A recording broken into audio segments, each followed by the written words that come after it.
Everyone talks about AI, IoT, predictive maintenance. Where have you seen the inflection of tech along with real estate or the services sector? So the earlier concept was preventive maintenance. You do your AMC services and you make sure that your consumables are changed and stuff like that. But ultimately, today the concept is more of predictive maintenance. If you have the analytics on your computer screen and you see the graphs moving a little different from the normal, if you have four DG sets or four chillers in yours, and you see one of them not moving in the correct direction, the graphs, you immediately know there's something wrong. How does your motorbiking experience go? It's an emerging sport. Gave me some excitement, so I said, "Chalo, let's buy a team." Is it getting viewership? It is. Most new entrepreneurs generally fail at delegation. How do you trust your partner or your subordinate? The women's team have won the ICC Women's World Cup, ODI World Cup, which is a historic achievement, right? I love the ad. That jersey ek hai. I don't know if you've seen it. Where कोई भी जीते. Pradeep sir, how did you and Jitendra Virwani cross your path? Everyone makes a bad hire, right? At some point in their time. How do you ensure that the hirings are done right? What do you look in fresh talent? How did Embassy? It's a big name today, but back then, how did that story of your life play out?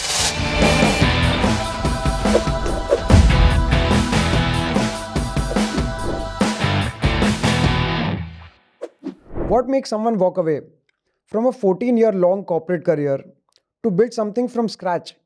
That too back in 2000s, long before startups were even cool. Today we sit down with Mr. Pradeep Lala, the man who took the big leap and later transformed embassy services into one of India's leading facility management powerhouses. But mind you, Pradeep is not a normal boardroom leader. He's a motorsport enthusiast. He owns a motocross team. He's a golfer with a competitive edge. And he's someone who lights up while talking about the Indian women's team winning the World Cup. In this episode, we dive into the mindset behind taking the leap, how to navigate thin margin industries, and what really goes on behind the real estate game. Hi, Mr. Pradeep Lala. Welcome to the Corner Office Show. Thank you so much for joining us. thanks for inviting me over. So, I have to confess, I've hardly ever met someone who has seen both facets of being an entrepreneur and the corporate side. So, mainly, I want to ask you, after a 14-year-long career at Ingersoll Rand, what triggered you and how did you start out at Horizon Group? That passion of being an entrepreneur was always in my mind, and it was just that when I when would that happen? So let's say when I started my career in '86, after graduating from engineering, MBA, and done all the academics that were necessary for me to be in a successful corporate career and figure out whatever level of experience and what faculty of experience I would get. At some point of time, I knew that there would be some kind of element in me which would want to be a little courageous and move out and do it on my own. So it just happened at a moment when I felt that I was stagnating and probably not contributing enough to my career in terms of time and effort, because 14 years in the same career that you do is a long time, and then you know what to do, how to do, and when to do what, and then you at some point of time become complacent and you tend to take things for granted. And I never wanted that. I always wanted that element of risk. I always wanted that element of uncertainty, challenge. Times were not so easy in those days as it is today for the startups. The kind of encouragement and the kind of support you get in terms of people who mentor you and things like that. It wasn't so easy. But well, I took a dive into it sometime in 2000 when I was fortunate enough to get into it, and never looked back, and no regrets. Life has been a tough journey, but worth it. Right, right. So, how does one do that in industrial services sector is something which is more intriguing in your case. I was always uh, in the sales faculty of the business. So my entire career was built alongside or on the journey of building relationships, building trust with people, people who understand that yes, when there's a person like me on the other side, Pradeep Lala is a known name today in the industry, And I take a lot of pride in saying that it's been a lot of hard work over the last 30 or 35 years that I've been in the industry, that people trust me. So I was more into selling products which were quality products, and I am still into doing that, and I never stopped that, even while I took a 12-year stint of a corporate career in between this entrepreneurial career of mine. Horizon Group stands strong at 25 years of work, and I'm very proud of the enterprise because it's created itself as a young guy who didn't really have enough money in his pocket to build a level of what I am or what we are today at Horizon Group. So a lot of hard work, but coming back to it, selected products which had a good network of manufacturing, they had a good brand, chose the brand, got lucky that they were willing to accept me and my organization as a representative of their product, made sure that the aftermarket support for the kind of equipment I was supplying to all these manufacturing companies had the strong backing of a service backing and an aftermarket spare parts backing. And ultimately, when you're doing the products which I have been doing, that is capital goods products, what they really need is sustainability in terms of maintenance and uptime of running. So if a product that you're selling to a manufacturing industry, and it's very important that it is needed in every moment of the day or night or 24 hours of production, as long as whether it's a process industry or a batch industry, as long as your product runs, it supports the delivery of the client that who's giving you the supplying the product to his or her clients. So it was more important that we, the company which we were catering as to our clients, were there standing, backing up with them with good service backup, which would build that trust and level of relationship, which they would keep coming back to us. Pradeep sir, how did you and Jitendra Virvani cross your paths? What was that like, and how did Embassy? It's a big name today, but back then, how did that story of your life play out? Oh, that's way back in our early college days, and we happened to meet because there was a family connection going back to our parents. And in 1981, when I was going to Bangalore to study my engineering, I had the, I would say, gift of God to meet this family of Jitu and his parents. And it's been a friendship and a bond since then. And I have a lot of gratitude for to God for whatever I found Jitu and his family as friends for me. And since then, we've been buddies and we've grown up together. So it goes back to the early 80s, 81 or something, and today we are in 25. So we're talking about 45 years of friendship, which at certain point of time, he felt that I had some potential which I could contribute to his organization. And this was in 2007, 8, but we never worked together at that time. And then 2012 is when we took the decision that, okay, I was also going through a phase in my life where I was looking for a change or something more exciting. Like I said, if you're doing the same thing on and on again, and this came as a breath of fresh air to me. Jitu made the suggestion. He said, why don't you try your hand at working along, and let's work together and look into it and take the challenge. And I was up to it. I just said that we should make sure that there's a thin line between friendship and professional relationship, which we managed so well. Journey started in 2013. I moved out of Embassy Group quite recently in January of 25, and we are back to being best of friends as always. And it's been a great bond that I share with him and his family, and we still continue that. So, how was it like starting out? What all did you have to change, and what was your exact role at Embassy when you started out? So, because of my engineering background, because of my entrepreneurial background, uh, Jitu being the leader that he is, felt that I had a certain amount of talent which I could contribute significantly to his organization. And his judgment is what made him offer me the role. And this happened in, like I said, I moved into the Bangalore office. I had moved myself shifted to Bangalore in January in April of 2013.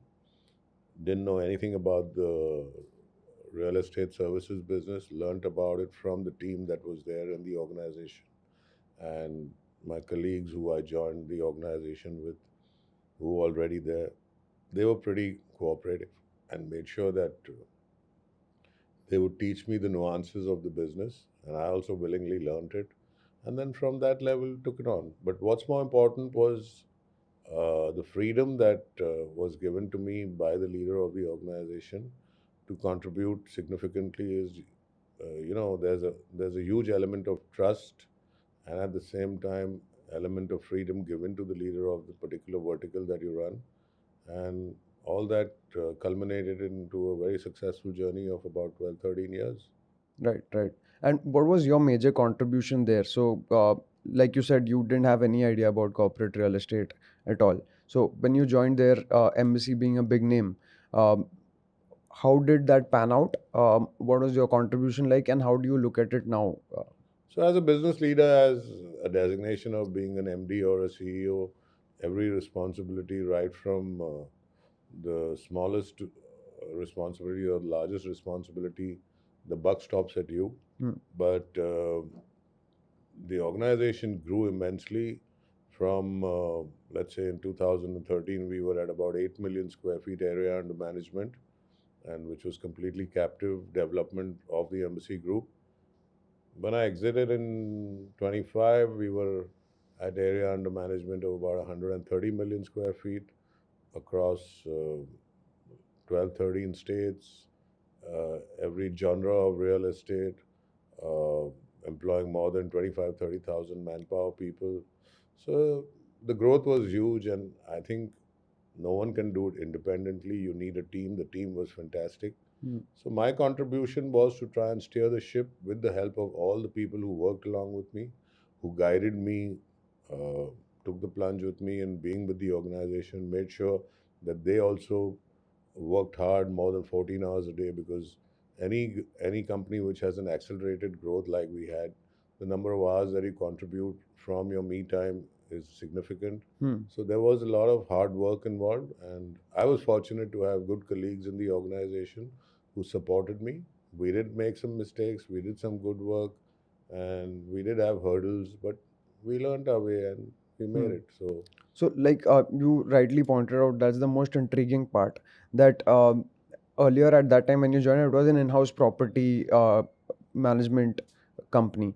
But then when you left it with hundreds of clients and a global presence in terms of its services. So, how did you bring that change? I think when your heart is set and your mind is convinced that you're doing the right step, the puzzle falls into its place. In the sense, the first year, uh, when we were at 8 million area under management, what really happened was went by and learning the business, understanding the financials, understanding the service attitude. Service has to have a never say die or a never say no attitude, which is most essential. And the team that was around me, they also supported a lot, and we all took the plunge and went ahead. So first year and a half, 2 years went into that direction of stabilizing the processes, the SOPs, and making sure that what you're doing, your clients start trusting you and they believe in you. Once that level of trust and faith came into your clients, you knew that you were on the right. We knew that we were on the right path, and from that perspective, we realized that service industry in real estate is so essential, which is needed, and there was a dearth for good services organizations, which were needed countrywide. So we realized the potential, and we realized how exponential the growth can be, and then we ventured out to beyond the shores of the developments of the embassy group and started reaching out to third party clients. We were lucky, a lot of friends of the group helped us and gave us opportunities, and we built our bricks, we built the whole pathway, and at some point of time I can say that it's a good foundation led, and it's never going to stop, and it's just going to keep growing. Right, right. And Also, family working in a family office or a family owned company is much different from a corporate setup, right? So what was that experience like, because you were mainly involved with someone who was a family owner of the company? So the truth is, while it is family owned, it's more corporate than any other corporation, and no restrictions in terms of taking decisions. You really didn't have to go back every morning or every night to the chairman or the MD of the organization to take guidance or something. You were on your own, and literally, I would say Embassy Group is more corporate than many of the corporations that you see today in the world. There is a complete, and that legacy extends all the way down to even the next generation of the Embassy Group. That is Jeetu's three sons who run the business along with him now, and I can tell you with my personal experience, never felt that it was restrictive in terms of being a family-owned organization. As a leader, I had all the liberty to do what I did. The kind of culture that's been created in the Embassy Group is going to go a long way, and it's going to keep continuing and building more and more uh, larger horizons for that group. That's really refreshing. Yes. And so Karan Virwani, one of the sons, he's doing WeWork. So what do you have to say about him? Have you looked at the business? What are your thoughts on WeWork? Come on, what he's done is absolutely wonderful. We all see it. WeWork is a great organization. It's actually led the pathway to co-working spaces in India. And while WeWork is definitely 1 to 10, it's a WeWork, and then the rest of the co-working spaces followed. He's led by example. He's a great leader, a youngster. He's just gone in for his IPO. I mean, Let's talk numbers. First of all, facility management as a concept, I really want our viewers to understand from someone who has seen it so closely. So first of all, if you can explain our viewers what exactly is facility management. that's something I learned in 2013 myself. And it's basically, see, every developer today Hmm. uh, creates a structure or a building, or it's not only just brick and mortar, Hmm. but a lot of heart and soul goes into creating that, because the developer who's building that is actually conceiving that whole thought process in his mind, right from acquiring the right land parcel, Hmm. the geographical location, then going through the clearances of getting that cleared, whether into whichever genre, whether it's residential, whether it's commercial, whether it's there are so many verticals, hospitality, whether it's Right. even warehousing or whatever. So there are multiple verticals, and then the person who's investing time and money Hmm. and is building a concept which is from his heart, Hmm. getting the right architects, getting the right contractors, getting the right, and creating an asset, Hmm. whether it's self-owned, whether it's sold to investors, or whether it's sold to strata owners, whichever genre it is.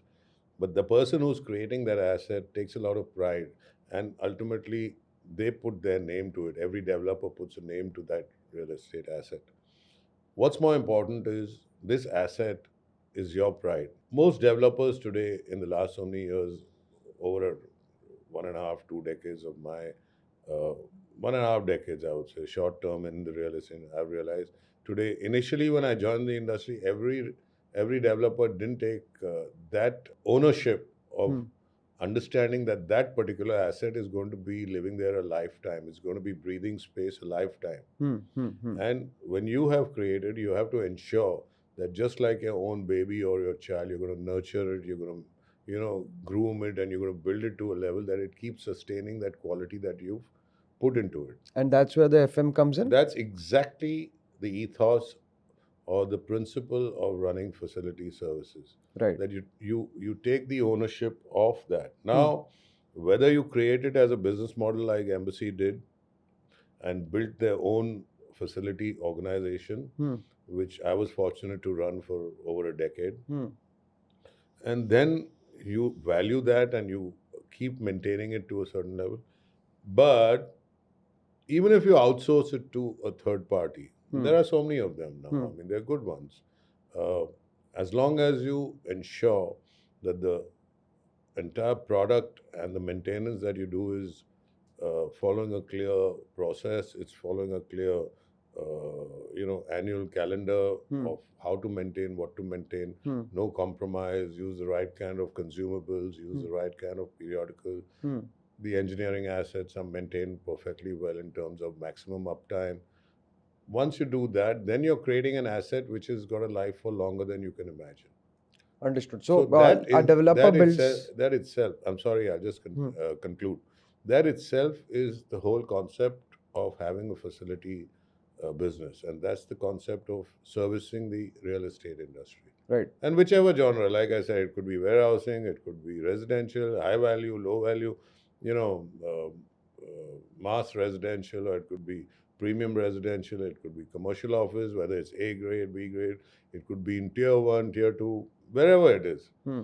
But the concept of services or facility services does not change. Right. Right. Right. So a developer builds a land parcel or a real estate, puts his everything into it, and then to maintain that as their own baby, a facility management company is required. Exactly. And then safety is Hmm. another aspect. Hmm. Hmm. You have these large campuses, IT campuses, and all, where you have people coming in, and lakhs of people coming into it on a daily basis. The safety Exactly you why. So take. that's what I was getting to. Also, Pradeep sir, everyone talks about AI, IoT, predictive maintenance, but what is the real tech that matters? You've seen uh, the industry very closely. So, where have you seen the inflection of tech along with the real estate or the services sector? Oh, there's a huge amount of tech which is already in the services sector, and there's a huge amount of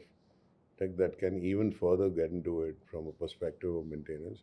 So, what we see as common consumers or people visiting an entire building is we're just seeing uh, the people who are the security guards who are visible to us, or it is the cleaning services or the housekeepers who we see, and probably your front office reception desks or the concierge services that you see. That's what visible to you. But what really goes in keeping a building alive are all the technical assets like the chillers, the AHUs, the DG sets, the electric cables. I mean, the control panels, and there's so much of engineering assets involved in running a building or a campus is huge. Now, uh, if you say the engineering assets that are there, 40% of your building cost today comes from your HVAC consumption. I'm talking of commercial A grade offices. Hmm. And that cost is again a burden on the user or the tenant or the occupier of that asset. So, what's really important is to bring in economies of scale and bring in more viability in terms of cost cutting. So, how do you manage to cut or reduce or bring 100% uptime or more uptime into these assets? How do you increase the life of these assets? All that is supported by tech. Right. So, the earlier concept was preventive maintenance. You do your AMC services and you make sure that your consumables are changed and stuff like that. Ultimately, today the concept is more of predictive maintenance. If you have the analytics on your computer screen and you see the graphs moving a little different from the normal trend analysis that you see, and if you have four DG sets or four chillers in yours, and you Hmm. see one of them not moving in the correct direction, the graphs, you immediately know there's something wrong, and that's predicting the right kind of thing. Correct. So Correct. these are things that tech can help. Right. You've also worked across 11 states. So, how is that different? The kind of red tape, the kind of processes, the kind of statutory requirements. How does each state play out? And how was your time juggling in those states? So I think that's a good question from a perspective that I spoke about compliances and statutories. It's very important that we take care of the entire man force or the manpower that works along with you, because they are the ones who enable you to provide the good services. What's more important is these are people from the lower strata who come and take these jobs as housekeepers or as security guards or as so. Each state has its own rules in terms of minimum wages and, yeah, of course, the 8-hour shifts and our a regulation which is across the board. But what's important is we have to ensure that all these, whether it's the PF, the gratuity, and all those compliances are well taken care of, because it's important that you contribute back to all these people what they contribute in your business enterprise. So these are aspects of the business, the nitty gritties, which need to be followed. And that's where I said there is an organized sector and there is an unorganized sector. So what's important is the organized sector follows these rules and regulations, and certain unorganized sectors, uh, players in the sector, pass away without doing that. So we as enterprise owners should be responsible in ensuring that we give back to the government coffers what we are supposed to, and make sure that we follow all these statutories and Right, compliances. right, right. Also, as a leader, I always want to understand and ask from all the leaders, how do they hire or how do they maintain their teams? So everyone makes a bad hire, right, at some point in their time. So how do you ensure that the hirings are done right? What do you look in fresh talent? So hiring from a perspective is the blue collar in this industry and the white collar.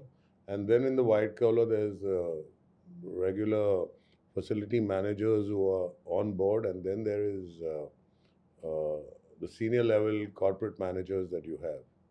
So from a blue collar perspective, you have your regular people who are on the ground, who keep recruiting from the local villages or the local areas, and make sure that then those people are trained and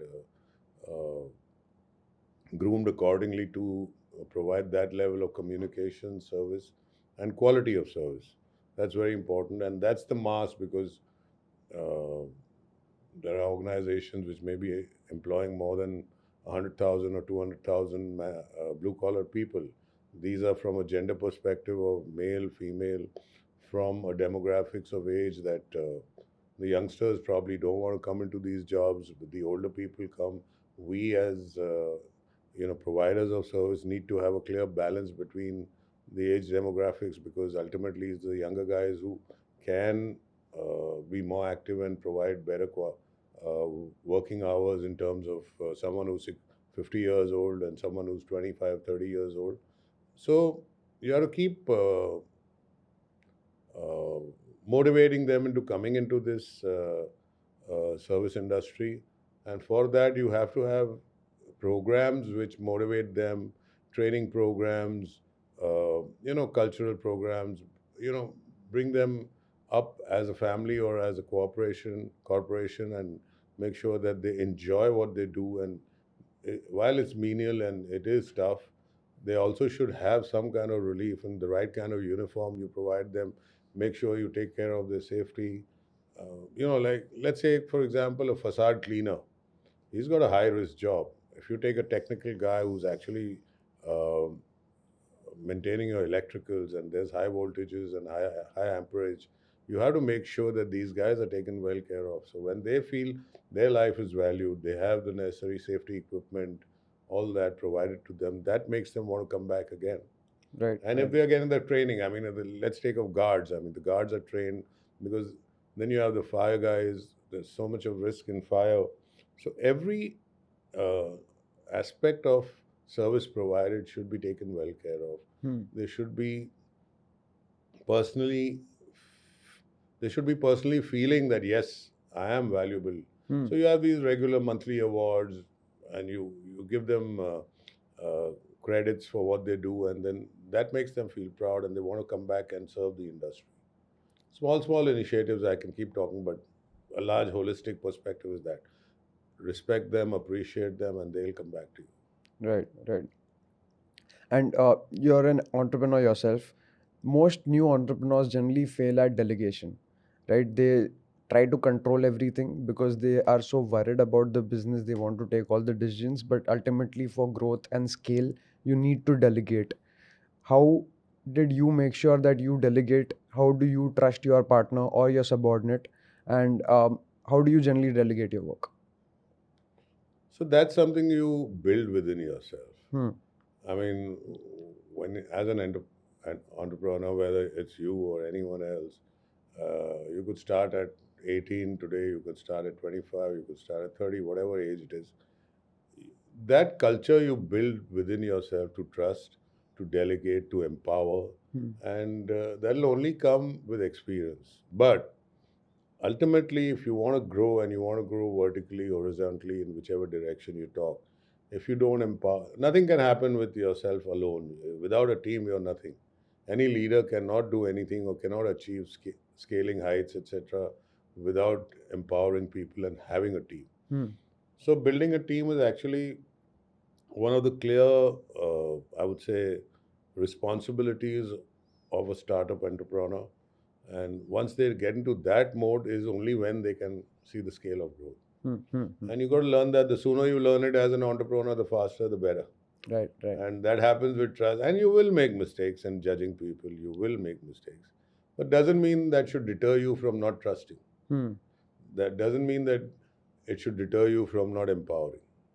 Delegation. So ultimately, you'll get the right mix in your organization. Right. That's some golden advice. I think I will personally take a lot from that. I'm sure So the you'll viewers make will also. mistakes in that journey, and I'm telling you our personal experiences. I've had some bad experiences in my personal life of trusting and delegating, and so what? As long as you take the next stride by learning what you learned in the past stride or the earlier one, there's no harm. I mean, Right, right. Okay. So business jargon aside, I want to know you personally. So what do you do in your pastime, or how do you spend your time when you don't have any work responsibilities? the last few years have been a lot of hard work. It's Hmm. been only January that Hmm. I moved out of the corporate life and I came back to home to my businesses. So a few months, 2, 3 months, I just took time off, and I used to have this passion of golf, Hmm. which I'm back into, and I keep getting back into the game and Hmm. Wow. working hard towards it. Wow. So can you play golf in Mumbai? I didn't know that. Of course, Where? we have. If I start from the south tip of Mumbai, we have the United Services Club, which is a little restrictive in terms of membership because it's a club maintained and managed by the services of the army, military, Hmm. the army, the air force, and the navy. Hmm.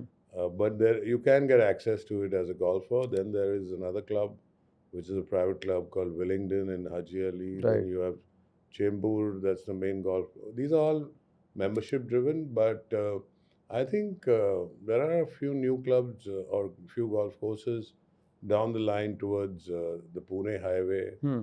in Navi Mumbai and Karjat. Hmm. So, Golf always intrigues me. Why do they call it a rich sport? Does it in- cost a lot to play golf? well, eh, yeah, I think access to membership is difficult. Hmm. Access to a golf set is difficult in the sense it's expensive. Hmm. I started golf in 1990. Wow. Today we are in 25, so nearly 35 years back. It wasn't as popular as it is today. Hmm. Television and viewership has increased the visibility, and a lot of golfers are there. But yes, it's not as easily accessible as cricket Hmm. Of course. or anything of that sort. Let's say cricket today is a religion Hmm. in our country, but it's not as easily accessible. Hmm. But each sport has its own. Like let's take tennis. Hmm. Let's take badminton. Hmm. I mean, I've recently gone into motorbiking as a sport. I don't ride a bike, but I own a motorbiking team, Wow. and so each one to his own, I guess. Tell me more about it. How does your motorbiking experience So go? there is this league, Supercross Racing League, Indian Supercross Racing League, and it's I know the founders, and then me and a couple of our friends have invested in building a team. So this league has 6 teams. It's like a regular league, whether it's a cricket league or a kabaddi league or whatever league. Hmm. This is a motorbiking league, and Hmm. it's supercross racing, which is in the arena. Hmm. We just had a season's first event in Pune, Wow. uh, beginning of the ending of last month. Hmm. We got another one in Hyderabad on the 5th and 6th, or 6th and 7th of December. Hmm. Then we closed the season in Calicut around 22nd of December. Right. It's a new sport. It's an emerging sport.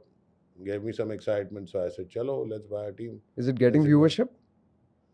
It is. It will take time, but India is a growing country. It's a large country, and it's exciting to be in India for you youngsters.